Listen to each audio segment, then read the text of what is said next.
स्वागत है आप सभी लोगों का मेरे चैनल साइंस टू टेक्नोलॉजी में। मैं अनुपम विपुल आप सभी लोगों का स्वागत करता हूं आज के शो कंप्यूटर वेडनेसडे में। आज हम लोग बात करेंगे रास्पबेरी पाई पे प्रोडक्ट जो बनाए जा रहे हैं उसके बारे में। तो आइए समझते हैं। तो यहाँ पे रास्पबेरी पाई का इंपॉर्टेंस बात क्या है। हिसाब ये समझिए कि ये 2015 से टिका हुआ है और आईटी की दुनिया में अगर आप कुछ 4-5 साल टिक जाते हैं तो मतलब आप सीरियस हो चुके हैं। तो ये काफ़ी बड़ा कम्युनिटी बना चुका है, इसीलिए रास्पबेरी पाई के कई सारे क्लोन आए, कई कई बड़ी बड़ी कंपनी भी कूदी, लेकिन कोई भी ढंग से टिक नहीं पाया। कारण ये है कि इस तरह का कोई भी ओपन सोर्स लर्निंग इक्विपमेंट तभी तक चलता है जब तक उसके पीछे कम्युनिटी है। रास्पबेरी पाई के पीछे बहुत बहुत ज़्यादा बड़ी कम्युनिटी है और इसका असर ये होता है कि एक फीडबैक लूप बनाता है। मतलब कम्युनिटी बड़ी है, उसका देखे देखिए बाकी लोग प्रोडक्ट्स खरीदते हैं, वो देखिए और बड़ी कम्युनिटी हो जाती है कि इतना बिक रहा है, ऐसे ऐसे करके बहुत बड़ा हो जाता है। तो ये मिलियंस ऑफ यूनिट सोल्ड है। इस तरह के credit card size single board computer के लिए ये बहुत बड़ी बात है। मतलब ये स्टार्ट किए हैं 2012 में, मतलब पहले चिप सिस्टम बनाया, फिर जो मॉडर्न पैटर्न देखते हैं ये क्रेडिट कार्ड साइज वो 2015 के आसपास का है। धड़धड़ा के अभी 2022 के आसपास देखिए 40 मिलियन यूनिट्स तक देख चुके हैं, जो कि नंबर बहुत ज़्यादा नहीं लगता अगर आप मोबाइल से कंपेयर करें, लेकिन इस तरह का एक DIY इक्विपमेंट के लिए बहुत ज़्यादा बड़ा ये नंबर है। तो ये बहुत ज़्यादा सक्सेसफुल रह रहा है और इसके कारण इतना मतलब इनका डिमांड हो रहा है। तो ये क्रेडिट कार्ड को छोड़ के भी बहुत सारे और फॉर्म फैक्टर है, जैसे कि पाई ज़ीरो फॉर्मेट हो गया, फिर कंप्यूट मॉड्यूल फॉर्मेट हो गया, फिर एक रैम कार्ड के पुराना फॉर्मेट था। बहुत सारे फॉर्मेट में आते हैं यही टेक्नोलॉजी। तो इससे बहुत ज़्यादा बड़ा असर पड़ता है कि मतलब अब कंपनी इसका इस्तेमाल करके प्रोडक्ट बना रही है। तो आइए समझते हैं। अब बात है कि कंपनी ऐसा क्यों करेगी कि रास्पबेरी पाई को लेके अपने प्रोडक्ट में डाल के प्रोडक्ट क्यों रिलीज़ करे। तो उसका सबसे बड़ा बात ये होता है कि बहुत सारा इक्विपमेंट में आपको लो पावर कंप्यूटर चाहिए। जैसे कि अगर मान लीजिए कल को आप स्मार्ट माइक्रोवेव बनाना चाहते हैं तो उसको आप थोड़े दे देंगे कि हाँ थ्रेड रिपर दे देंगे, 16 कोर दे देंगे, उसका कोई काम नहीं है। तो वैसे ही समझिए बहुत सारा इक्विपमेंट होता है और आजकल IoT की दुनिया में बहुत ज़्यादा चीज़ हम लोग डाल रहे हैं, लेकिन घुमा फिरा के हर में एक लो पावर का PC डालना पड़ जा रहा है। तो हिसाब ये रहता है कि अगर आप कस्टम करते हैं, जैसे कि बड़ी कंपनी हो जाए, HP हो जाए, डेल हो जाए, आसूस हो जाए, ये सब अगर कुछ करना चाहते हैं तो उनको सब चीज़ कस्टम करने का आदत है। तो कस्टम करने में कर तो लेते हैं, बात ये होता है कि महंगा बहुत हो जाता है। तो महंगा इसलिए होता है क्योंकि वो right tool for the right job है नहीं। तो उसके लिए आप मतलब कस्टम बनवाइए। आप कस्टम बनवाने में सबसे बड़ा रिक्वायरमेंट होता है कि ये बल्क ऑर्डर करना पड़ता है, यानी कि कई मिलियन का ऑर्डर दीजिए तभी आपको ढंग से हो पाएगा। तो ये सब के कारण वो नहीं ठीक से चल पाता है, तो इस दाम बहुत बढ़ जाता है। मतलब आप नॉर्मल इक्विपमेंट देखेंगे जिसमें टेक कहने को स्मार्ट फंक्शन है, लेकिन दाम बहुत ज़्यादा है, परफॉर्मेंस बहुत कम है। तो हिसाब वही रहता है और बहुत सारा क्रीचर कंफर्ट हटाना पड़ता है, क्योंकि आप इसको एकदम ट्रिम डाउन कर रहे हो, बजट का में फिट करना चाह रहे हो, तो वो बहुत मुश्किल बन जाता है। किसी भी हार्डवेयर मैनेजर से पूछिएगा कि कैसे सारे फंक्शंस को इंटीग्रेट करना है। चाहिए तो सबको सब चीज़ चाहिए, तो सब घुमा फिरा के सबको फुल कंप्यूटर चाहिए, लेकिन उतना बजट कोई नहीं देता है। तो यहाँ पे एक ऐसा सिचुएशन है, कहने को आपका इक्विपमेंट स्मार्ट है, कहने को ये TV स्मार्ट है, तो क्या एक ढंग का कंप्यूटर जैसा बिहेव कर सकता है? लो पावर की बात कर रहा हूँ, नहीं कर सकता। कारण वही है कि LG को भी इसमें काफ़ी सारा बजटिंग करना पड़ेगा कि इसका कौन सा प्रोसेसर है, कौन सा IO लगाता है, सब चीज़ मिला जुला के हो जाता है, कचरा आउटपुट आता है। तो यहाँ पे पाई का इस्तेमाल करने का फ़ायदा ये होता है कि ये एक ओपन सोर्स ऑपरेटिंग सिस्टम देता है और हार्डवेयर भी काफ़ी तगड़ा है। क्योंकि ये लोग एक पूरा कंप्यूटर को छोटा करने की कोशिश कर रहे थे, तो कोई चीज़ में कॉम्प्रोमाइज़ नहीं किया है कि मतलब ऑब्वियसली ये best of the best computer नहीं है, लेकिन एज ए जितने आपके मतलब समझिए वॉशिंग मशीन में हो गया, आपका पावर मीटर में हो गया, आपका स्मार्ट डिस्प्ले के पीछे लग गया, या छोटा छोटा NAS यूनिट में लग गया, वो सब में जो दिया जा रहा है एम्बेडेड सिस्टम, उससे ज़्यादा पावरफुल ये होता है, क्योंकि ये बनाया जा रहा है ज़्यादा बड़ा लोगों को सर्व करने के लिए एज ए रिप्लेसमेंट कंप्यूटर। तो ये बहुत पावरफुल रहता है और चूंकि इसका ऑपरेटिंग सिस्टम पूरी तरह से खुला हुआ है, आपको फिर से बैठ के कोडिंग नहीं करनी पड़ती है। क्योंकि कहने को लिनक्स हर चीज़ में चलता है, ये बात एकदम सही है, लेकिन बात है कि लिनक्स के लिए भी आपको कर्नल तो लिखना पड़ेगा कि मतलब मेरा इसके लिए कंपाइल करो, फिर उसके लिए आपको ड्राइवर्स तो सपोर्ट करने पड़ेंगे, उसको भी कंपाइल करना पड़ेगा। तो ये फ्री का नहीं होता है, इसके लिए आपको प्रोग्रामर्स को पैसे देने पड़ते हैं और वो काफ़ी खर्चा पड़ जाता है। तो अगर आप रास्पबेरी पाई इस्तेमाल करते हैं तो ये सारा डिपार्टमेंट हो चुका है और ये सारा ओपन सोर्स है, तो यानी कि कोई छिपा के आपको लूटने की कोशिश नहीं कर सकता। आप सारा पोर्ट्स देख सकते हैं, मतलब एकदम हार्डवेयर लेवल पे उतर के देख सकते हैं कि ये पोर्ट है तो ये क्या कर रहा है, कहाँ डेटा भेज रहा है, सब चीज़ कर सकता है। और अगर आप मान लीजिए कोई सिक्योर डिवाइस बनाना चाह रहे हैं कि नहीं भैया इसमें छोड़खानी नहीं होना चाहिए, मान लीजिए सिक्योरिटी कैम के लिए बनाना चाह रहे हैं, सारा फंक्शन आप हार्डवेयर लेवल पर ब्लॉक कर दीजिए। और अगर मान लीजिए आप उसे अपना प्रोडक्ट बना रहे हैं तो उसमें PCB दीजिए ही नहीं कि कोई जानबूझ के भी हैक नहीं कर पाए।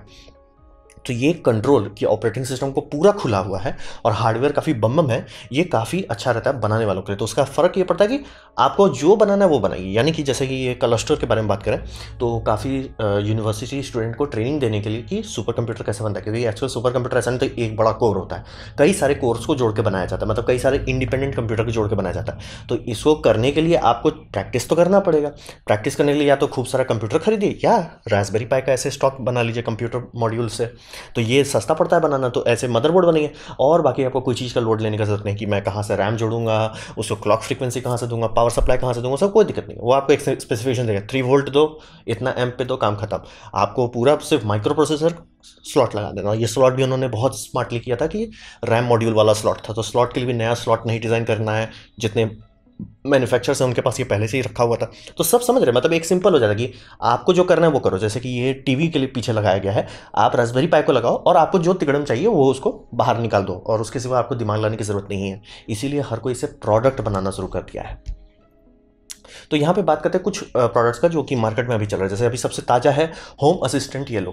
तो जैसे कि अगर आप वेस्टर्न वर्ल्ड में रहते हैं या बहुत अमीर घर में रहते हैं तो वहाँ पे आपको काफ़ी सारा मिलेगा स्मार्ट इक्विपमेंट। तो स्मार्ट इक्विपमेंट दो तरह का खासतौर का रेडियो फ्रीक्वेंसी इस्तेमाल करता है, जिग्बी करके, और एक तो और रेडियो फ्रीक्वेंसी है, मतलब प्रोटोकॉल समझ लीजिए। जैसे ब्लूटूथ एक प्रोटोकॉल है, होम डिवाइसेस के लिए एक अलग प्रोटोकॉल बनाएंगे जो काफ़ी लो एनर्जी रहता है।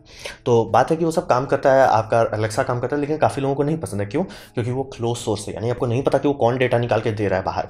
दूसरी बात, कोई उसको पैच भी नहीं कर सकता, जो कि आप अभी न्यूज़ पढ़िएगा तो हर दूसरे दिन आता है कि ये आईओटी डिवाइस कॉम्प्रोमाइज हो गया, ये मतलब जो रिंग लॉकिंग सिस्टम था, पता चला वो दरवाजा हैकर लोग उसका खोल दे रहे थे, तो मतलब इंश्योरेंस भी नहीं मिल रहा था लोगों को, घर के अंदर घुस के चोरी कर लिया। लेकिन इंश्योरेंस वाला बोला सर आपका दरवाजा तो टूटा ही नहीं है, तो चोरी तो हुई नहीं है। तो अब बात है कि क्यों नहीं हो रहा था वैसा, क्योंकि थैंकफुली एक ठोका सिक्योरिटी कैमरा किसी पुराने सिस्टम से जुड़ा हुआ था, वो रिकॉर्ड कर लिया कि हैकर सीधे ऐसे मतलब ऐसे कुट करके सिग्नल भेज के उसको खोल दे रहा था। तो लोग चाहते हैं कि मेरे इक्विपमेंट में क्या हो रहा है। और रहा बात घर को जितना ऑटोमेट कर रहे हैं उतना आप कंट्रोल किसी को बाहर दे देना हर किसी को कंफर्टेबल नहीं लगता है, कि मैं नहीं चाहता हूँ कि अमेजोन सुनता रहे कि मैं हर समय क्या कर रहा हूँ। तो इसी कारण से काफ़ी लोग चाहते हैं हमें ओपन सोर्स चाहिए। तो ये वही आइडिया है ओपन सोर्स बनाने का। और इसमें ये होता है कि आप कंट्रोल करते हैं कि डेटा और सिक्योरिटी क्या है। आप चाहते हैं कि डेटा बाहर जाए नहीं, इसे इंटरनेट से कनेक्ट ही मत कीजिए, लोड ही नहीं लेना है, डेटा बाहर जाएगा ही नहीं, है ही नहीं ऑप्शन। और अगर आप सिक्योरिटी सीरियस हैं तो जनरली होम स्मार्ट इक्विपमेंट के बारे में ये कहा जाता है आईओटी डिवाइस जितने होते हैं सब यूजलेस होते हैं। कारण ये है कि आपको वो सस्ते मिल रहा है। जैसे कि आईओटी आपको बल्ब दे रहा है कोई, तो कहाँ से वो बल्ब में कैसे करके आपको इतना एडवांस सिक्योरिटी देगा जो उसको हैक ना किया जा सके तुरंत आसानी से? नहीं दे सकते। ऐसा नहीं कि वैसे चिप नहीं बनते जो ज़्यादा सिक्योर होते हैं, बात है कि उसका दाम बहुत होता है, और वो आपको मतलब 200 रुपये के लाइट बल्ब में कहाँ से देंगे वो चिप। तो हिसाब वही रहता है। इसी कारण से दाम के कारण से, इकोनॉमिक्स के कारण ये बन जाता है कि ये सब इक्विपमेंट भगवान भरोसे है। तो आइडिया ये रहता है स्मार्ट होम में कि आप स्मार्ट स्विच लगाइए। स्विच एक सिंपल डिवाइस है, वो स्विच जो है वो आपका मेन हब कंट्रोल करेगा, और हब को आपको सिक्योर करना रहता है, क्योंकि हब को कंट्रोल सिक्योर करना ज़्यादा आसान है। तो यहाँ पे उस कंपनी का ये आइडिया है कि उस कंपनी ने ये पीसीबी बनाया और इसमें कंप्यूट मॉड्यूल 4 प्लंक करके लगा दिए, काम खत्म। तो यही बोल रहा है कि जैसे कंपनी को बनाते, कंपनी को एक ये तो चाहिए ही, ऑपरेटिंग सिस्टम चाहिए, तभी जाके सारा काम होगा। ऑपरेटिंग सिस्टम पहले से मिल गया, एक कोर कंप्यूटर चाहिए, तो कोर कंप्यूटर खुद से ना डेवलप करके बस ये मॉड्यूल बना लिए। अब इससे इनको जो जो फंक्शन चाहिए वो बाहर निकाल दिए। जैसे कि इनको प्रो वर्जन अगर आप खरीदते हैं तो उसमें पावर ओवर ईथरनेट मिलेगा, तो उसके लिए यहाँ एक अलग ट्रांसफार्मर मॉड्यूल है जो आपको पावर दे देगा। फिर रास्पबेरी पाई में ये बार बार होता है कि उस पर कभी रियल टाइम क्लॉक नहीं रहता, तो उसके लिए बाहर से रियल टाइम क्लॉक और उसके लिए बैटरी दे दी है। तो समझ रही आपको काफ़ी चीज़ अभी भी डिज़ाइन करता है, अभी भी आप प्रोजेक्ट ही डेवलपमेंट कर रहे हो, लेकिन कोर के बारे में आपको लोड नहीं लेना है कि मेरा कंप्यूटर कहाँ से आएगा, मेरा ऑपरेटिंग सिस्टम कहाँ से चलेगा, वो सब का कोई लोडिंग नहीं लेना है। तो इसीलिए, और इससे क्या किया जा सकता है, पूरा घर ऑटोमेट कर सकते हैं। यानी कि अगर आप इसका इस्तेमाल करके बहुत सारे जो मैंने स्मार्ट स्विच बताया था, स्मार्ट स्विच को इससे बाउंड कर देते हैं और इसको आप सिक्योर कर देते हैं, तो आप इंटरनेट का इस्तेमाल करके भी अपना घर को एक्सेस कर पाएंगे और कोई बाहर से आसानी से छेड़खानी नहीं कर पाएगा। और कोई सब्सक्रिप्शन नहीं है, कोई पेमेंट नहीं करना है। और ये बहुत सारे लोगों के साथ हुआ, बुड़बक बन चुके हैं लोग कि स्मार्ट कंपनी आई, उन्होंने प्रोडक्ट्स बेचा, प्रोडक्ट खरीद लिए और कंपनी बैंकरप्ट हो गई, आपका सारा प्रोडक्ट लटक गया, आपने हज़ारों हज़ार रुपये लगा के मतलब घर में स्मार्टिफाई किया और सबका सब कचरा बन गया। और रहा बात कि उसके बाद कंपनी बिकी तो कहाँ गया सारा डेटा, वो किसी को नहीं पता। तो आपका कौन कौन वीडियो रिकॉर्डिंग, ऑडियो रिकॉर्डिंग कहाँ है, वो किसी को नहीं पता। तो ये सब कारण से लोग चाहते कि नहीं भाई, हमें अपना कंट्रोल दो। सो ये कर सकते हो। तो कंपनी की नज़र से क्या, कंपनी को पीसीबी बनाना पड़ा, वो हर हालत में बनाना पड़ता, कोडिंग करना पड़ा, जो जो चीज़ ऐड करना चाहते हैं कि जैसे रियल टाइम क्लॉक हो गया, zigbee रेडियो कम्युनिकेशन प्रोटोकॉल हो गया, NVMe SSD भी दिए हैं। ये इनका ने ऐसा कर दिया कि मान लिया बहुत सारा ऑटोमेशन स्क्रिप्ट लगाते हैं कि मैं बाथरूम में हूँ और बाथरूम में मान लीजिए मैं 20 मिनट हूँ तो ये हीटर जो है बंद कर देगा, 20 मिनट में हीटर गर्म हो चुका रहता है फालतू का। अगर मैं ज़्यादा देर भी हूँ तो हीटर मत करो। लेकिन आप देख रहे हो कि भाई ये पानी का खपत बंद हो गया है बाथरूम से, और मतलब ये थर्मल सिग्नेचर आप देखें, थर्मल मतलब कि कोई इंसान है कि नहीं, अंदर इंसान नहीं है लेकिन पानी घटे जा रहा है, तो यानी कि कहीं पानी लीक हो रहा है तो अलार्म बजा दे। बहुत सारा ऑटोमेशन किया जा सकता है। तो वो सब आप इसका NVMe में स्टोर कीजिए ताकि ये बाहर से कोई डेटा लीक ना कर सके।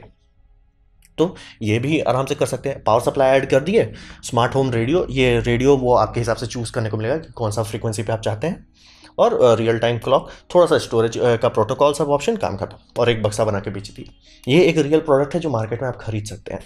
तो यही बता रहा हूँ कि रास्पबेरी पाई आपको एक कोर दे दे रहा है, मतलब एक फाउंडेशन दे दे रहा है। उस फाउंडेशन से आपको जो बिल्ड करना है कीजिए। और ये एग्जांपल इसे बता रहा हूँ कि इन्होंने किकस्टार्टर स्टार्ट किया और काफ़ी स्पीड से ये सक्सेसफुल हो गए।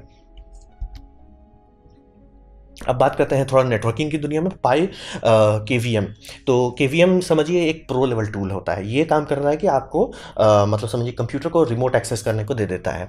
तो यहाँ पे रिमोट एक्सेस और मैनेजमेंट की बात हो रही है, और ये एक ऐसा फंक्शन है जो सर्वर बिना इसके नहीं चलता है। और सर्वर के लिए ये इतना डिमांडिंग है कि हाई एंड सर्वर इक्विपमेंट जाएंगे तो उसमें मदरबोर्ड पे एक डेडिकेटेड चिप रहता है सिर्फ यही काम करने के लिए। लेकिन इस पर बात यह रहता है कि उसमें भी एक लिमिटेशन है कि अगर मदरबोर्ड में कुछ गड़बड़ हो गया तो मदरबोर्ड को आप कैसे एक्सेस करोगे। या मान लीजिए कोई ढंग से फर्मवेयर हुलुलु कर दिया, मतलब गड़बड़ अपडेट हो गया, विंडोज़ अपडेट में कंप्यूटर ब्रेक हो गया, तो आपको बाहर से एक्सटर्नल चीज़ चाहिए ताकि उसको ये कर सकें, फ्लश कर सकें। तो यहाँ पे इस तरह का जैसे HP का आता है, डेल का आता है, सब बहुत महंगा था। मतलब सेकंड हैंड, थर्ड हैंड जो 10 साल पुराना है वो सब आपको 30-40 हज़ार मांगेगा। तो लोगों ने रास्पबेरी पाई का इस्तेमाल करके एक हैट बनाया जो रास्पबेरी पाई के ऊपर लगता है, और इसमें इस तरह का जो आप केबल देख रहे हैं ये ATX पावर पिन केबल है। यानी कि ATX में जैसे आप मदरबोर्ड देखते हैं उसमें रहता है ना ब्लिंकिंग LEDs के लिए, फिर आपका रहता है पावर रीसेट के लिए, फिर शटडाउन के लिए, मतलब स्विच, जितने स्विच रहते हैं ये सारा आप कनेक्ट कीजिए इससे। ये आपका रास्पबेरी पाई से कनेक्ट हो और रास्पबेरी पाई इंटरनेट से बात करेगा। तो इससे फ़ायदा ये होता है कि आप कुछ भी कर सकते हैं, यानी कि इस हद तक जा सकते हैं कि जैसे आपने नॉर्मल कंप्यूटर से ही आपने सर्वर बना लिया, मान लीजिए, जो काफ़ी लोग करते हैं। या मान लीजिए आपका इन कंपनी जो है वो सर्वर इक्विपमेंट इस्तेमाल करे, लेकिन इक्विपमेंट बहुत हाई एंड नहीं है तो उसमें KVM फंक्शन नहीं है। तो ये इस्तेमाल करके आप आराम से सब पे KVM लगा सकते हैं। बहुत ज़्यादा महंगा नहीं है। चाहें तो आप खुद भी बना सकते हैं। ये कंपनी मतलब किट देती है $100 से $200 का, या आपको पूरा स्केमेटिक्स अवेलेबल है, स्केमेटिक्स कोड सब अवेलेबल है, तो आप खुद से बना भी सकते हैं।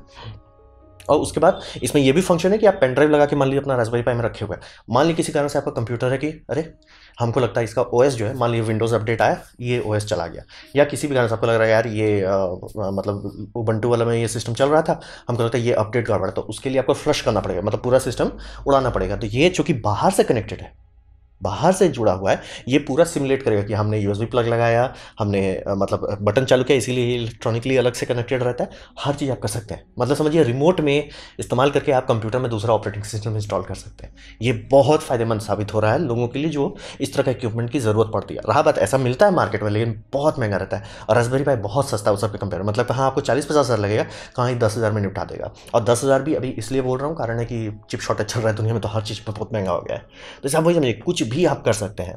तो यहां पे समझिए कि मतलब किसी को बोलिए कि ऐसा मैं IP KVM दूंगा जिससे इस्तेमाल करके आप USB का इस्तेमाल करके आप उसमें USB लगाइए, हार्ड ड्राइव नहीं मतलब पेन ड्राइव लगाइए और उसे छोड़ दीजिए कि कभी ऐसा जरूरत है अरे ये सिस्टम लगता है इसको लग गया रैंसमवेयर, इसको पूरा फॉर्मेट करना है, कोई दिक्कत नहीं, ये KVM संभाल लेगा, आपका पूरा फॉर्मेट मार देगा, कोई दिक्कत नहीं है। तो ये सब बहुत हाई लेवल फंक्शन बहुत कम दाम में आसानी से अवेलेबल हो जा रहा है। तो ये भी एक बहुत सक्सेसफुल टूल है और ओपन सोर्स है। हर चीज़ आप देख सकते हैं कि आप चाहें तो आराम से बैठ के, कि इसे जिस नेटवर्किंग स्विच के थ्रू आप बाहर इंटरनेट से जुड़ेंगे, आप 10-15 लेयर का आप उस पर सिक्योरिटी लगा सकते हैं। और ऑब्वियसली कोई भी ढंग की कंपनी होगी उसमें वो बैठ के लगाएगा, फायरवॉल लगाया जाएगा, पोर्ट फॉरवर्डिंग का रूल्स लगाया जाएगा, ये यहीं डेटा जाना चाहिए, इधर से उधर डेटा जा रहा है बंद कर दो, रिस्क मत लो, सीधे डेटा बंद कर दो। तो वो सब आप कर सकते हैं। तो बहुत हाई लेवल का इक्विपमेंट बहुत कम दाम में आम पब्लिक को मिल रहा है, और सीखने के लिए, एक्सपेरिमेंट करने के लिए भी लोग इसे बना लेते हैं। अब बात करते हैं, ये सब तो अभी मैंने बात की जो थोड़ा मीडियम था। अब थोड़ा हाई एंड पे आते हैं, जैसे कि NEC डिस्प्ले सॉल्यूशंस जो है, ये शार्प कंपनी के साथ काम करती है। ये कंपनी का टीवी या डिस्प्ले कभी आप और हम नहीं खरीदेंगे, लेकिन ये सब जितने भी आप मॉल देखते हैं, जैसे बड़े बड़े शोरूम हो गए, चाहे वो आपका फास्ट ट्रैक का हो या सब बड़ा शोरूम रहता है, बड़े बड़े डिस्प्ले रहते हैं, चाहे वो आपका मैकडोनल्ड्स हो, ये सब जगह बड़े बड़े डिस्प्ले, बड़े बड़े क्वालिटी के रहते हैं, वो सब कमर्शियल सेक्टर के लिए डिस्प्ले ये बनाता है NEC। काफ़ी पॉपुलर है, काफ़ी सक्सेसफुल है। और बात है कि इस तरह के इक्विपमेंट को एक फुल कंप्यूटर चाहिए, और इसको डम स्मार्ट टीवी से काम नहीं चलेगा, इसको ढंग का कंप्यूटर चाहिए, तभी वो उसमें लॉग इन रहता है, क्योंकि इसमें मल्टीपल इनपुट भी दिया जाता है। जैसे कि कुछ कुछ केसेस में कि अभी जैसे मान लीजिए फास्ट ट्रैक में आपने लगा दिया था दुकान के आगे, और फास्ट ट्रैक का सेल शुरू हुआ, सेल वाला फाइल इसने लोड किया, फाइल मान लीजिए किसी का करप्ट निकला, ये क्रैश नहीं होगा, ये बोलेगा ठीक है फाइल करप्टेड निकला, मतलब नॉर्मल बेसिक वो चला लो, और फिर ये पिंग करके आपको बता देगा देखिए फाइल गड़बड़ है, प्लीज़ अपलोड मतलब फाइल ठीक कीजिए। तो ये सब स्मार्ट बहुत चाहिए होता है। तो हिसाब में कंपनी ने क्या किया, पुराने वाले में शांति से एक मॉड्यूल बनाया, और मॉड्यूल में रास्पबेरी पाई लगा के दे दिया पब्लिक को कि आपको जो करना है, जैसे करना है, जितना स्मार्ट चाहिए आसानी से मिलता है। और फिर नेक्स्ट जनरेशन यानी ये जो M सीरीज़ है, इसमें तो कंप्यूट मॉड्यूल 4 है, ये आप आराम से खरीदिए, लॉन्ग करके लगाइए, पूरा एक कंप्यूटर मिल गया। और ये कंप्यूटर जितना स्मार्ट चाहिए उसको, क्या बोलते हैं, डिस्प्ले को चलाएंगे, 4K डिस्प्ले चलाने के लिए उतना आराम से कर ही लेगा, कोई दिक्कत नहीं है एकदम। बहुत अच्छे से ये मतलब समझिए, कॉर्पोरेशन के लिए मैं बात कर रहा हूँ, आम पब्लिक की बात नहीं कर रहा। आम पब्लिक कभी इस तरह M डिस्प्ले के बारे में कभी नहीं सुनने वाला है। मतलब इसके पीछे हैंडल रहता है, बड्ड बड्ड तगड़ा हैंडल रहता है, मतलब ये है, मतलब क्या बोलते हैं, आउटडोर रेटेड इक्विपमेंट है, बाहर भी रखा जा सकता है। तो ये सब इक्विपमेंट में भी अब रास्पबेरी पाई इस्तेमाल हो रहा है। तो ये मैं बस ऐसे आप लोगों का माइंड खोलने के लिए मैंने ये वीडियो बनाया था कि रास्पबेरी पाई उस हद तक पहुँच चुका है। और ये सिर्फ कुछ एग्जाम्पल बताया, बहुत सारे और एग्जाम्पल है, आप थोड़ा हाथ पैर मारिए, अरे इससे तो लोग पूरा घर का पावर मीटर ही बना डाले, इससे कोई ये कर दिया, उससे कोई कर दिया। कई सारे कंपनी प्रोडक्ट्स बना रही है और सक्सेसफुली बेच रही है, तो आप भी ऐसा कर सकते हैं। मैंने बस ये वीडियो इसलिए बनाया था कि थोड़ा सा आपको एक्सपोजर मिले कि बहुत सारे लोग रास्पबेरी पाई सिर्फ मैं लेके हुलू करूँ, ऐसा नहीं है। रास्पबेरी पाई लेके लोग कंपनी खोल ले रहे हैं और सक्सेसफुल हो जा रहे हैं, तो ये समझना बहुत ज़रूरी। काफ़ी दूर तक आप रास्पबेरी पाई से भी जा सकते हैं। तो ये था मेरा प्रेजेंटेशन रास्पबेरी पाई का प्रोडक्ट्स के बारे में। उम्मीद करता हूँ आपको अच्छा लगा, कुछ सीखने मिला, कुछ समझ में हो। अगर ऐसा है लाइक कर दे, दोस्तों शेयर कर दे, उससे काफ़ी भला होगा। नहीं अच्छा लगा, नहीं पसंद आया, कोई बात नहीं, आप डिसलाइक दबा सकते हैं। मैं कहूँगा कि कमेंट लिखे, मैं हर कमेंट को पढ़ने की कोशिश करता हूँ। आपसे कहूँगा सब्सक्राइब कीजिए, बेल दबाइए अगर आप फ्री हैं तो। आपने मेरा वीडियो देखा, ज्वाइन कीजिए, बहुत खुशी हुई। धन्यवाद।